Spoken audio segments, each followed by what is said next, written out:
Hey, how's it going, guys? Mr. Boss for the win here, and in today's Grand Theft Auto 5 video, I'm going to be talking to you guys about 5 things you absolutely need to know about the newly added Duke of Death in Grand Theft Auto Online. So I've talked about some of the more obvious things, like the fact that it doesn't have a license plate that you can change in the LSC, and that the secondary color impacts the wheels, and that the headlights are incredibly bright and blinding. Today we're going to be talking about the things that Rockstar don't advertise about this car and that are extremely unique and that you absolutely need to know about, could save your life, could help you in missions, and so much more. Now, what's crazy is a lot of the things I've discovered about the Duke of Death has either come from you guys letting me know on Twitter or various people just trying it out and letting everyone else know on forums and random posts and whatnot. So it's crazy that we're still discovering new things about this car and how it works in Grand Theft Auto Online. So if you've tweeted something to me, thank you, and I'll try to leave all the links in the description of where I found some of this stuff. It's pretty interesting.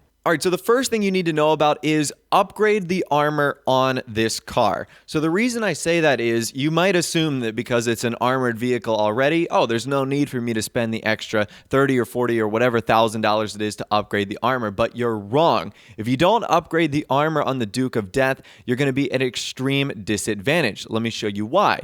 So this is a Duke of Death with no armor, and you can see that with either one sticky bomb or one RPG, the vehicle is easily blown up, essentially putting it on the same level as the Kuruma in terms of explosive prevention and the Executives and Other Criminals DLC armored cars as well. So you definitely don't want that. However, if you bring out a vehicle with 100% armor, which is definitely what I recommend, the Duke of Death can survive more than one sticky bomb. If you just throw one sticky bomb at it, it is not going to explode. If you shoot one RPG at it, it's not going to blow up. So that's something you definitely need to do.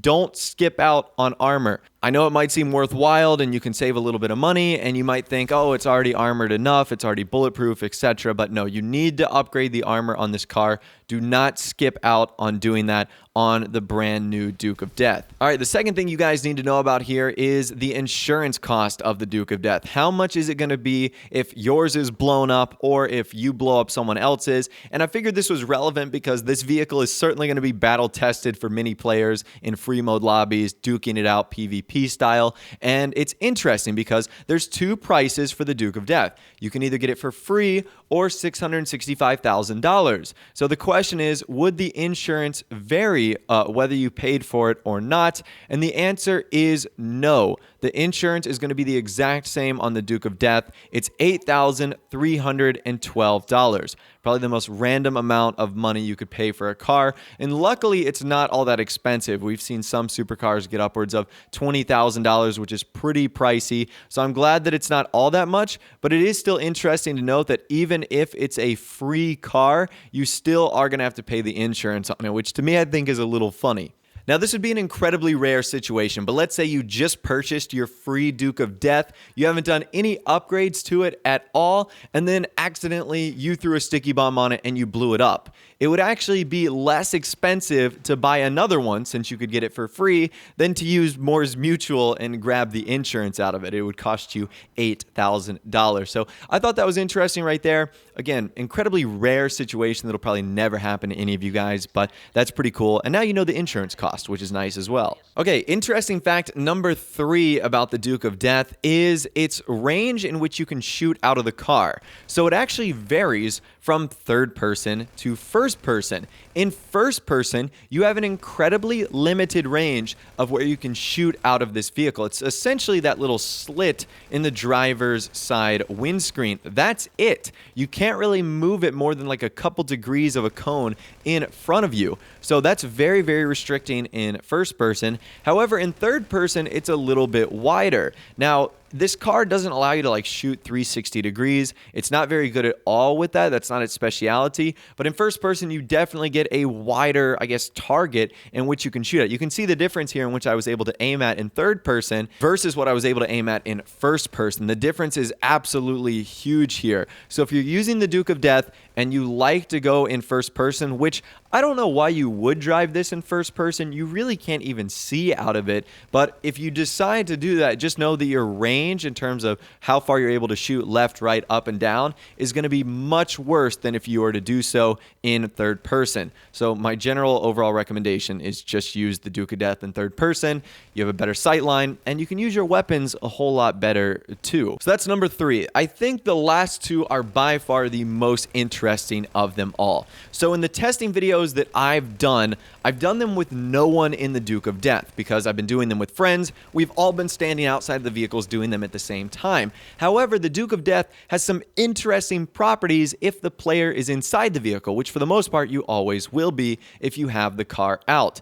And that is that it can survive an extra explosive, that being a railgun, a grenade, a sticky bomb, or an RPG if you're inside the car. So we have a fully upgraded one here, and when no one inside, 2 RPGs, 2 sticky bombs, it blows up. However, if someone is sitting inside of the vehicle, and thanks to my friends Ty and AJ for helping out with this, it blows up on the 3rd sticky bomb or RPG. So essentially, just by being in the Duke of Death, you gain resistance to 1 more explosive. And I think that's incredibly cool. I don't know why that's the case. I don't know what you being in the car provides any more difference to the Duke of Death's armor capabilities. So instead of it blowing up on 2 sticky bombs or 2 RPGs, it's now 3 sticky bombs or 3 RPGs, which is actually really cool and makes it even that much better than something like the Kuruma and the other ones, like the Executives and Other Criminals ones, which no matter what will blow up with 1 sticky bomb toss or 1 RPG. So that right there is incredibly unique and interesting. But the last thing and tip we're going to be looking at today is by far the most interesting, and that is what happens when homing launchers affect the Duke of Death. So when you're outside of the vehicle, it actually takes a lot of homing launchers to destroy this car. So that would be things from like a Buzzard, from the homing launcher, from the Ruiner 2000. It actually takes 5 of those missiles in order to blow up the Duke of Death. So the Duke of Death just became really, really good against things like Buzzards, homing launchers, and the newest Ruiner 2000, which is pretty incredible. Now that's 5 if you're standing outside of the vehicle itself. If no one's in the Duke of Death, if they just happen to target your vehicle while you're on the side of the street. However, if you're inside the Duke of Death, that number goes from 5 to 9. That's right. It takes 9 homing launcher missiles in order to destroy a Duke of Death while you're inside. That is incredible. This gives the Duke of Death amazing potential to not only not be killed by anyone shooting at them, but escape as well, because you're only allowed to have 10 homing launchers on your personal self at a time. So that would mean you'd have to connect on 90% of the shots. And same with a Buzzard. They would have to hit you 9 consecutive shots, and by then you'd probably be able to find some cover or get away. And the Ruiner 2000 doesn't even have the ability because it only has 8 missiles. So even if it chases you down and hits all 8 shots, you're still going to be alive in the Duke of Death. So to me, that is absolutely insane. I don't know why Rockstar gave this vehicle such amazing homing missile protection power, but it did. And I think that is so awesome because there's a lot of dangers that people can use the homing missiles with and a lot of vehicles that have them. So I actually think that this is pretty awesome, and I'm really glad that Rockstar decided to do that. So that right there is 5 interesting and unique things, tips, and tricks you might not have known about the new Duke of Death in Grand Theft Auto Online. Some of those are pretty incredible, like its ability to survive things, and some of them are pretty interesting, like not being able to shoot as well in third person versus first person. So let me know your thoughts, opinions, and more on all of this in the comments section down below. That's all I've got for you guys today. If you did go and enjoy this one, though, a like rating would, of course, be awesome. And also subscribe to my YouTube channel if you are new or you like daily GTA 5 videos like this. With all the way, guys, like I said, thanks so much for watching. Take care, and I'll see you guys in the next video.